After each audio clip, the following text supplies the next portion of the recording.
Hi everyone.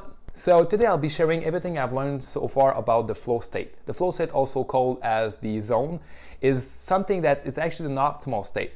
And you might not know that, but it's actually an hypoactive reaction, meaning that you're not actually using all your brain, you actually shut it down part of your brain that are actually processing information too slowly.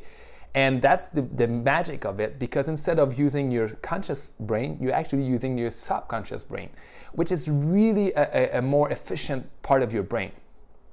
To understand the flow state, it's not a on and off switch. It's not a binary thing. It's actually a three-stage part where you got the struggle, which is pretty much acquiring information. So example, you would do if you do any sport, you could look at all the data, and like in my case, I do kite surfing. So I could look at the wind, I could look at the wave, I could look at the spot, or look at the people around me, and I could try to gather all the information to try to take the best decision. But usually it goes too fast to ever really recall and take a conscious decision.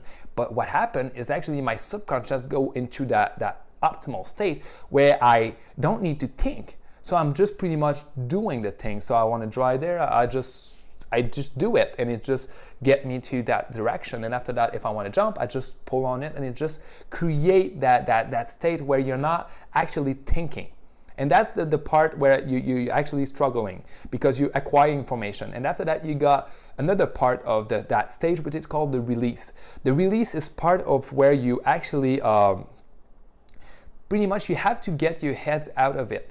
So if you could actually create anxiety and stress about anything in life, right? So if you expected to do something really amazing or something really kind of risky, you might just take all the information and start to be stressed out and everything.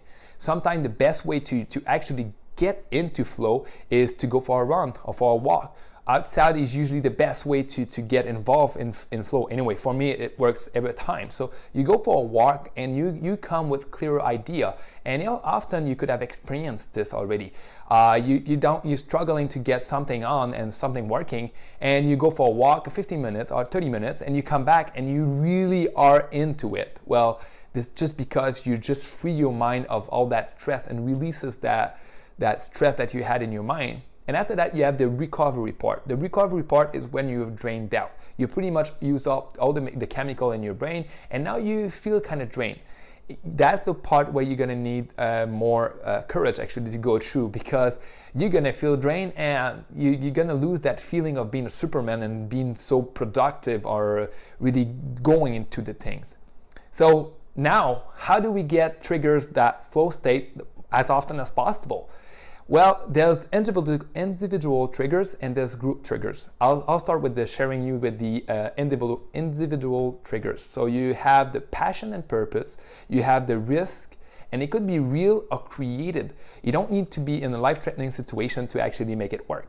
You can actually just go to your mind and just create that financial risk or same thing like that.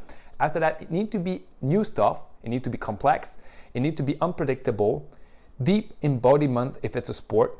It needs to have immediate feedback. So it cannot be in the long-term kind of it needs to be a clear goal. It needs to be challenging in the skill ratio. It could use creativity and pattern recognition. In the group, it's a bit different. You need to be close listening, share goals, share risk, yes and. So this way you're actually creating more conversation about it. A complete concentration, an autonomy, a sense of control, blending egos, familiarity, equal participation, and open communication. To get you to the next part, I just want to get you to understand that three-stage process that we go in when we go into flow is actually have the opportunity to get us to up to 500 to 700% increase in productivity, which is really awesome. And so if you guys would like to know more about how to achieve that flow state more easily in your life and how your flow profile is, I would really suggest you to actually go to a website which is called the Flow Genome Project. genome.com, where you actually have the opportunity to take a quiz, which is going to tell you exactly which kind of profile you are. So this way you can actually use the triggers that's going to actually be more impactful to you and helping you go to in that flow state. And the thing is, when you're not using a life-threatening situation to get you in flow, often you need to use more than one triggers. And that's where the key is. So example online, for me, I use purpose. The real risk, actually I create a risk in my head for financial resources. It's a new stuff and complex. And sometimes I put a clear goal each and every example hours or during my day. So this way I got that feedback, that loop feedback that's coming back to me and it's just keeping me into flow. But you have to understand that when it's not starting to work because of some reason the stress has built up, maybe sometimes it's just time to go for a run. So hopefully you guys enjoyed it and you'll be able to use it on your own to actually get you into flow state, and I hope to talk to you very soon. Bye for now.